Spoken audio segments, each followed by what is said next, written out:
Well, thank you, and thank you for this invitation to speak for a third time at the convention. Must have done something right before. So you've already had a little introduction to me. In 1992, having finished a brief time serving on the staff here in this church in Hamilton Road Presbyterian, I left the UK to work in Taiwan with OMF. And in my first few years, I learned to speak Mandarin, which was good. I found a wife, Lucy, which was even better. She's Taiwanese. And since then, I've worked in churches doing evangelism and Bible teaching and church planting. And then 7 years ago, I lost an election and they made me the field director. So I've been overseeing missionaries who are either church planting or working amongst marginalized people, such as the handicapped, ex-prisoners, prostitutes, orphans. And also, we have missionaries who are reaching out to students at Taiwan's lower-tier universities, many colleges in Taiwan that are practically untouched by the gospel. So my wife, Lucy, was looking forward to being here this week, but she had to return to Taiwan in May to care for her mother, and her mother passed away last Friday. So please remember her in your prayers. And we have one daughter, Naomi, who's currently finishing her first year of a PhD in breast cancer research at Manchester. And you can see I'm really proud of her, so I had to say that. So my task tonight is to share something about Taiwan, its spiritual situation, and the ministry that OMF are doing there.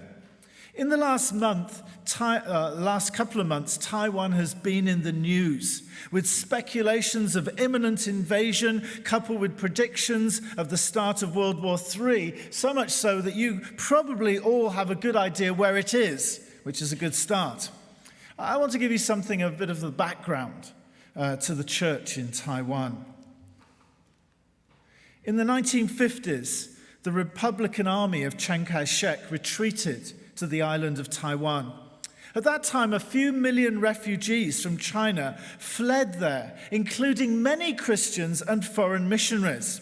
They arrived to find that the main established church in Taiwan was the Presbyterian Church, and that it used the local language, Taiwanese, a different language and a different culture to the one that they used in their churches in China.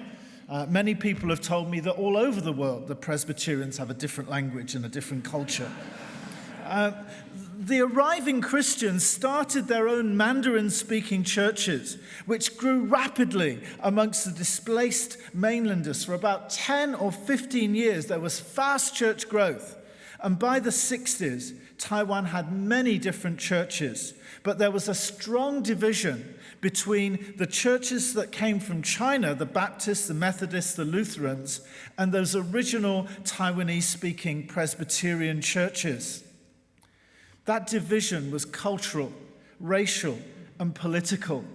Many Presbyterians were killed or arrested during the time of martial law when they opposed the Kuomintang government, whereas many Christians in the other denominations were strong government supporters. I think that strong political divisions and the damage they brought to the church is probably something that folks in Northern Ireland can understand a lot better than other people. When I arrived in Taiwan in the early 1990s, I had a bit more hair than I have now. Some of that division was still seen in the churches.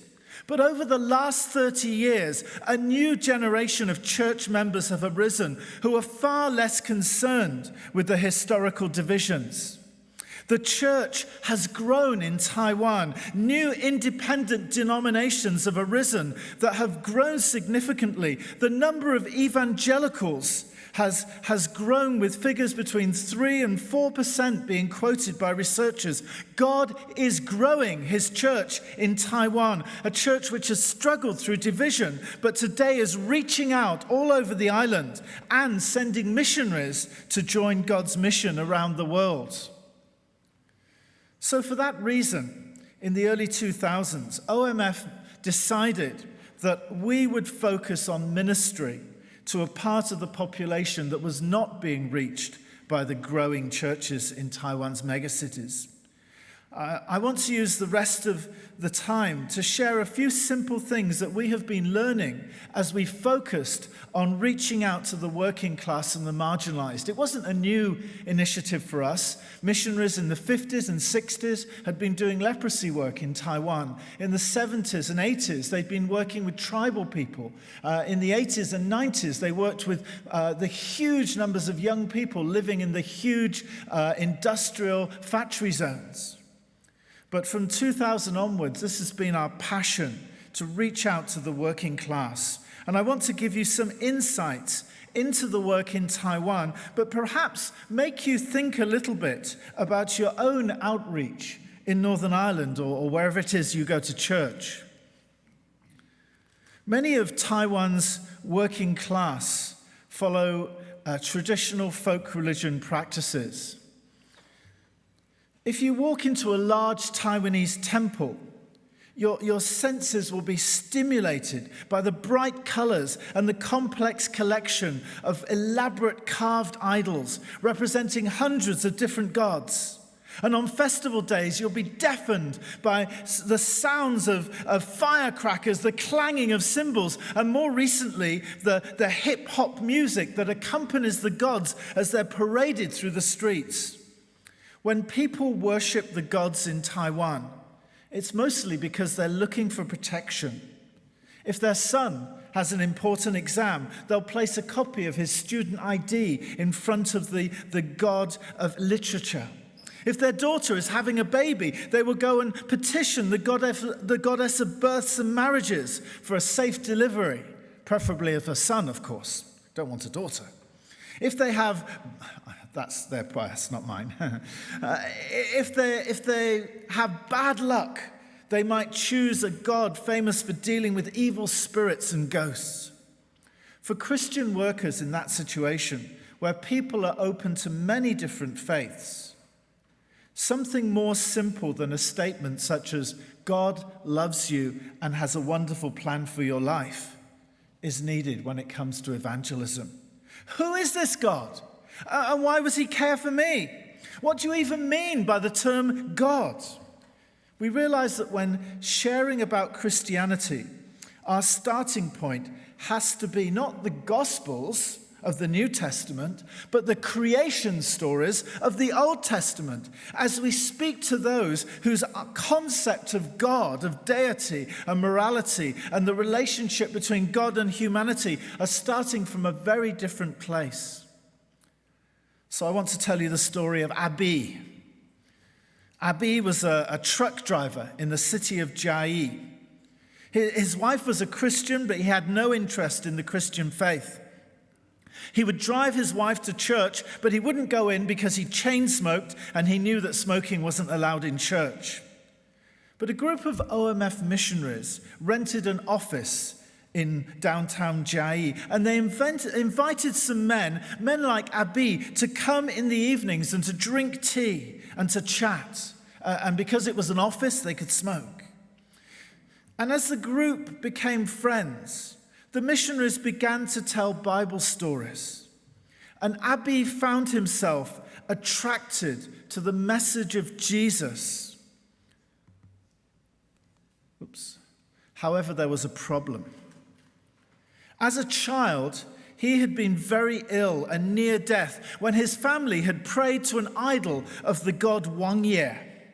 Abi felt indebted to this god and to this idol, which he kept in his own living room. So he took out his divination blocks. That's what they look like. A way of asking questions from the god. And he asked the idol, is Jesus a real God? And he threw the blocks, and it landed one down and one up. That was a yes. So he asked again. He said, is Jesus more powerful than you? And he threw the blocks, and the answer came, yes, he is. So he asked the God, well, can I believe in Jesus and become a Christian? And he threw the blocks, and the answer was no. 2 down, just like that. So then he asked the question, well, if I pay to have you put in a big temple, this idol, and worshipped every day, then would it be okay for me to become a Christian? And he threw the blocks, and the answer was no. Now, it sounds funny. What a silly thing to do. But realize that's the only prayer that he'd had for most of his life, the only God that he'd known. And the decision that came controlled the rest of his life. Abi felt he could not disrespect this God, and perhaps was afraid that if he did, the God might harm him or his family. So he abandoned the idea of becoming a Christian. And only many years later, when he was diagnosed with terminal cancer, did he realize how futile it was to follow this God. And so he became a Christian in the last months of his life. In a situation where there are so many gods to choose from, it's important that we make people aware that our God is not just one equally valid option amongst many. But that's true in the West as well. We need to be so careful to avoid presenting the gospel as just one way to have a happy life or to get our needs met. We can be so afraid of offending other religions or ideologies that we can give the impression that Christianity is just one lifestyle choice rather than a matter of life and death. A missionary called Paul Hebert, while serving in India, observed that many upper and middle class people, including missionaries, had a worldview that divides everything into two sort of worlds. There's the spiritual world with gods and spirits and angels and heaven, and there's the physical world with humans and animals and all that we see and touch. And with this way of thinking, the gods that you worship, if you're a Christian, the God that you worship, seems to be quite far away from the human world and not related to it. You've got to go to a special place to worship. You've got to use special language, not people's everyday language. And no matter if it was Christianity or Buddhism or Hinduism, it seemed that most working class people, this type of religion didn't suit them. And what Hebert found was that for the working class in many countries, they have a worldview that emphasizes the overlap, the middle between the spiritual and the material. The gods they worship were not holy and powerful, but more like us, easier to talk to, easier to ask for help. And they're also afraid of ghosts and evil spirits that they believe would influence their lives. They wouldn't think that the spiritual world and the material world were separate. So when they had bad luck, they would ask a God for help. And Hebert said, if you want to share the gospel with these people, then you must let them see that God really cares about their daily lives and can give them real peace and can influence the hardship in their lives. My wife and I served in a church plant in Jai County. And there was a lady, Mrs. Lee, who came to our church every week, but we hardly ever saw her husband. They ran a chicken farm with thousands of chickens. One Sunday, Mrs. Lee was not at church, so after the service, my wife rang her to see if she was okay. And she said there'd been an unexpected power outage. With temperatures of around 35 degrees centigrade, this was a disaster because the chicken houses were filled with fans and they had electric water supply, and none of this was working, and the chickens were already dying. And they were told it could be 24 hours before this was fixed. So my wife suggested we pop in on our way back from church and pray for them, and that's what we did. Although when we arrived, Mr. Lee didn't look very enthusiastic. He wanted to get back to his chickens. However, after we got home, there was an excited call from Mrs. Lee saying that just as we were leaving in the car, the electricity had come back on and they had been saved from financial disaster. The following Sunday, Mr. Lee came to church and he kept coming.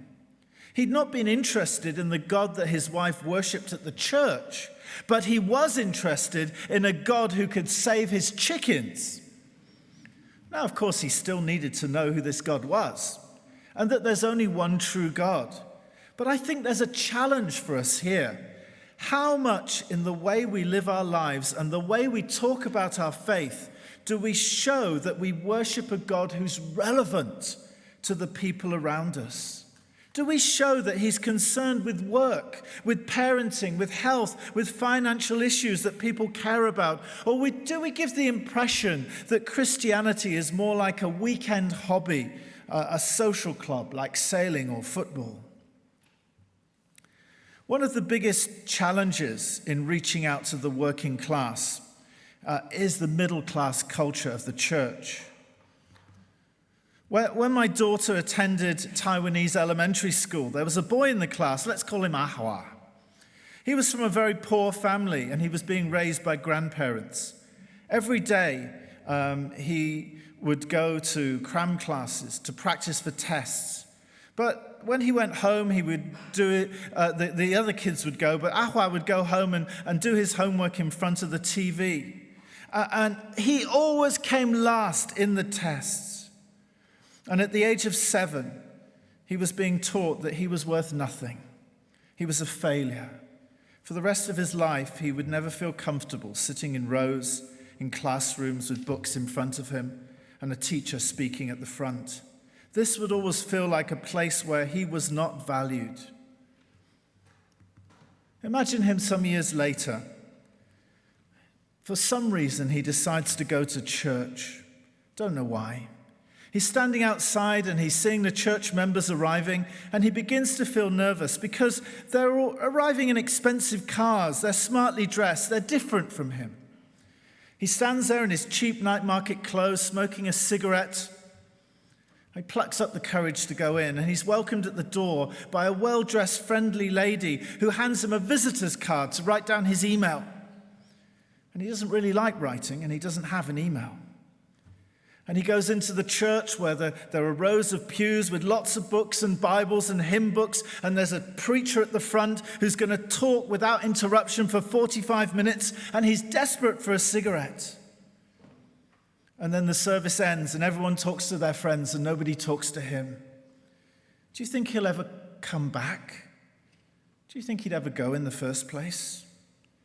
Well, God can do so much more than we ask or imagine, but it helps if we consider the culture of our church.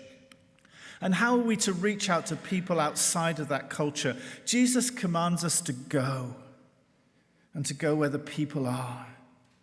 And that's why OMF is starting churches around Taiwan that are aimed at reaching the people where they are and meeting their needs.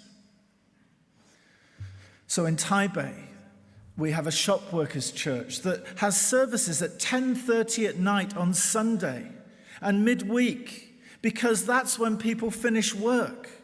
And in other parts of Taiwan, our flexible meeting styles are there to meet the needs of other kinds of workers, factory workers or farmers. Let's see a very brief video of some ministry in one of our church plants.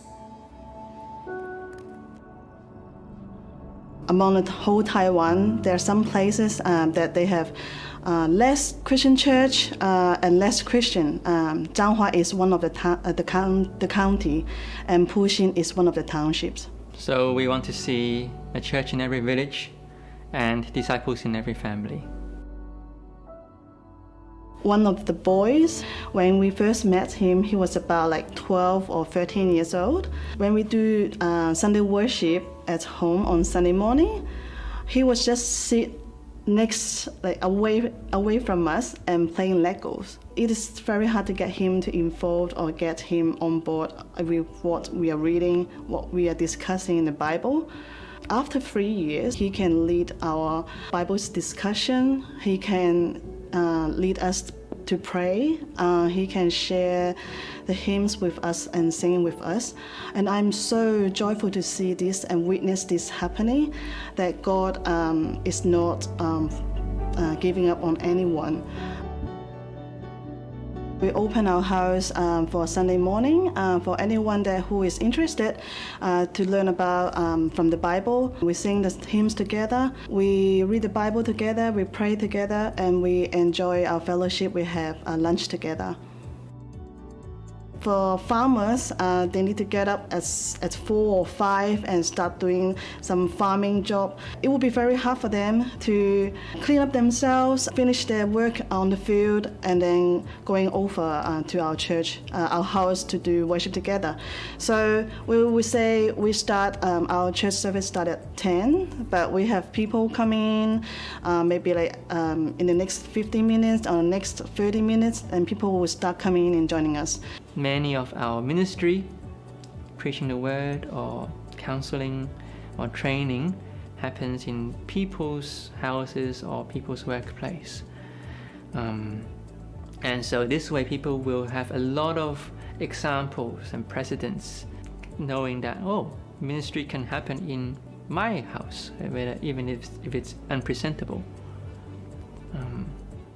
So that leads to the vision. We want to see a church in every village. The ministry location center doesn't have to be one place in one township.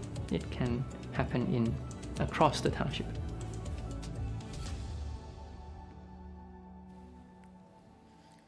The couple speaking in the video tell us a lot about modern missions. Jason and Haiwin are Australian Chinese with a Cantonese-speaking background. Today, I lead a team of 70 workers in Taiwan from over 14 different countries, but over half of them have Asian faces. Some are sent out from Singapore or Korea or Indonesia, but many of them are also from Asian churches in Australia and the US. And in the future, we hope that God will give us an even more diverse missionary community, with workers from South America and Africa and Eastern Europe working alongside and in partnership with Taiwanese Christians to reach out to this least reached segment of Taiwan's population. There is a need for more workers in this growing, in this ministry in Taiwan. Pray for the Lord of the harvest to raise up workers from both overseas and amongst the Taiwanese. And if the need is great in Taiwan, where the church is growing in the cities, imagine how much more in other parts of Asia where it's a struggle to reach even the middle class. Imagine how hard it is in countries where you can't openly do ministry because of politics or because of religious power. If you want to learn more, come and talk to us at the OMF stand in the Global Village afterwards. But a closing thought, what about the UK? How well do you think we're doing at reaching out to the working class and the marginalized? I think we'll only begin to see a decline in the number of missionaries sent out from the UK when the church here faces up to the challenge around them to reach the lost and to reach the working class and the refugees and the foreign students, to pray for the needs of others in the world, and to understand that the church is meant to be a key part of God's mission, to be compelled, to be involved. Thank you for listening.